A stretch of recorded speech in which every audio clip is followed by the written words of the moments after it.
Demandez à honorable quitter le parti. Mais puis la bled. Collègue, il venait de vous appeler collègue. Oui, aujourd'hui là. Capitaine, nous sommes je suis député, je ne sais pas tout ça. Chaque fois, c'est qu'on vient là-bas, écoute-moi. Parce que Badounia, c'est pas une santé. Ton fan est natal. Je présente partout. On parle en Israël avec des cas de visite. Comme député, il met des films. Bonjour à tous, merci pour la confiance. Merci à tous ceux qui se sont abonnés sur notre chaîne. C'est la meilleure façon de nous soutenir. Continuez de vous abonner, liker, commenter, partager nos vidéos. Vous savez, c'est un grand plaisir de vous avoir parmi nos abonnés. Aujourd'hui, on va parler d'une situation qui s'est passée hier. Comme vous avez vu au début, ces jeunes que vous voyez, c'est l'honorable Israël Bongo Lor. Pourquoi je l'appelle honorable? Parce que il se faisait partout, il se faisait passer partout comme honorable député ou sénateur. Parfois prophète, parfois chef d'entreprise, DG. Donc c'est un escroc. En réalité, c'est un escroc. Mais un escroc à grande échelle. Il a arnaqué tout le monde. Il a arnaqué l'Assemblée nationale, il a arnaqué le président de l'Assemblée provinciale. Honorable sénateur. Bonjour, madame. Vous pouvez nous dire quel est votre but de venir ici à l'Assemblée provinciale de Kinshasa? Merci beaucoup, madame. Nous venons toutefois d'être à l'Assemblée provinciale de la ville de Kinshasa pour une rencontre avec le président de l'Assemblée provinciale pour une raison de redynamiser les activités de l'environnement ainsi que de l'assainissement au sein de la ville de Kinshasa. À qui, ensemble, moi avec mon équipe, nous avons mis un structure d'appui aux actions de la ville de Kinshasa qu'on appelle Batela Kinshasa. Nous allons travailler ensemble avec l'Assemblée provinciale tel que convenu avec le président ainsi qu'accompagner le projet du gouverneur de la ville, Daniel Bumba, qui est intitulé Kinshasa et Zobonga. Alors, nous, Batela Gombe, nous avons prévu 7 points spécifiques qui va permettre l'émergence de la ville de Kinshasa sur les points d'approvisionnement d'eau et sur les autres points que nous allons plus l'exposer. Il s'est fait passer un certain moment comme député provincial, député national, sénateur, prophète, homme d'affaires et tout. Et oui, ça a vraiment pris du temps, hein, parce que ça fait une année qu'il fait ses aventures et ça passe. Il y a des vidéos qui lui montrent dans l'Assemblée nationale avec d'autres députés en train de rigoler, de parler de la politique. Et à un certain moment, il est même dans l'Assemblée provinciale avec le président de l'Assemblée provinciale, avec les informations à notre possession. Il aurait eu même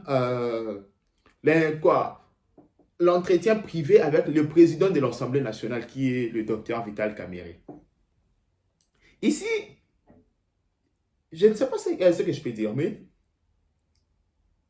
ça montre la légèreté auquel nos institutions sont gérées. Parce que cette légèreté-là, comment pouvez-vous expliquer? Quelqu'un, un jeune, qui n'a pas de qualité, peut participer aux plénières de l'Assemblée nationale, du Parlement. Et même dans les travaux, vous savez où est-ce qu'il a été arrêté? À l'hôtel Béatrice. C'était des travaux privés de l'Assemblée nationale, de notre Parlement. Quand il arrive, c'est là où on découvre que, mais ouais, c'est quel député. Après, on va l'arrêter. Mais quelle légèreté! Parce que ça aurait été un agent infiltré de l'extérieur. Mais il allait placer des caméras à l'Assemblée nationale, il allait placer des micros, il pouvait faire un coup et collecter des informations et transmettre à son agence. Ça, c'est quelle légèreté. Parti escroc, on va revenir. Mais ici, je dois d'abord pointer du doigt aux dirigeants. Vous dire, on ne peut pas gérer un pays avec tant de légèreté. Et il y a l'honorable Eliezer Tambo qui parle de 513 députés. D'où viennent les 13 députés? D'où viennent les 13 députés? Notre constitution est claire. On a 500 députés. Mais d'où viennent les 13 députés? Donc la CENI fait ce calcul. Ok, ça va, allez-y. 513 députés. Dites-moi, d'où viennent les 13 députés? Et si un escroc pareil peut se faire passer pour un député national. Mais le gars, il a arnaqué tout le monde, il a escroqué tout le monde. Partout, on l'appelait des fois sénateur aussi. Le gars, il a été même au Sénat. Le gars, à chaque fois quand il arrive au travail, il a tous les honneurs de député. Vous pouvez voir sur les photos.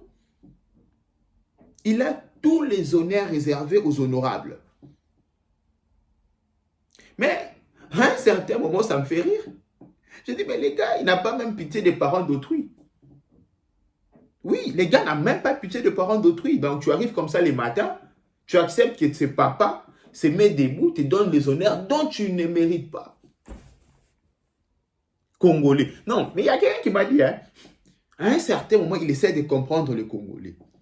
Comme on dit en lingala, esprit au bozo wapi. Dites-nous, parce que nous tous, hein, tu vois, on est un peu fort, ouais, on a l'esprit, mais ça, il y a un esprit. Noko a esprit. Faire ça là. Non. Donc, les gars, il a bien étudié les terrains. Il s'est dit, ces gens, ils ont la légèreté dans la gestion. Donc, comme ils ont la légèreté dans la gestion, qu'est-ce qui se passe? Je vais les attaquer à l'hémicycle. Donc, les gars, il fait comment? Quand il y a des députés et tout, ils sont assis, il vient aussi et c'est lui qui anime. Hein. C'est lui qui anime avec des sujets, c'est lui qui parle et tout. Et on dit, ouais, honorable, honorable. Je peux comprendre, il y a 500 députés. Personne ne peut retenir tous les visages et tous les noms. Mais après, il faut mettre des mécanismes pour voir qui entre et qui sort. Il faut le faire. Sinon, bah, c'est tout un pays. Parce que l'Assemblée nationale, c'est l'organe qui légifère. Je pense. Donc, on ne peut pas mettre la légèreté là-dessus. Même on dit constitution et tout, ça, le budget et tout. C'est l'Assemblée nationale. Et s'il y a la légèreté à l'Assemblée nationale, c'est la légèreté au pays. C'est la représentation du peuple. Tout ce qui est décidé à l'Assemblée nationale est applicable à tout le monde. Même à l'extérieur. Les lois sont votées à l'Assemblée nationale. Donc, quelqu'un peut influencer des lois. Oui. De l'extérieur, quelqu'un peut influencer des lois. Si on vous met un député, moi j'aurais voulu que ce soit un député qui travaille pour l'extérieur. Mais quelqu'un qui n'a même pas qualité, comment il peut intégrer, il peut entrer à l'Assemblée nationale et participer aux plénières? Quelle légèreté! Quelle légèreté! Dites-moi. Ici, il faut maintenant voir comment arranger les choses.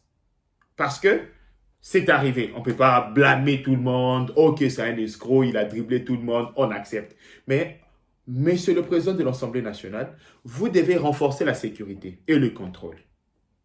Déjà, les problèmes d'identification posent problème chez la population. La population n'est même pas identifiée. Parce que dans des pays sérieux, chacun, sur sa carte, où il est identifié et sa profession est identifiée. Mais déjà, les députés, je ne sais pas comment ils sont identifiés. Est-ce qu'ils ont des cartes? Ce sont des cartes biométriques. Comment ça se passe?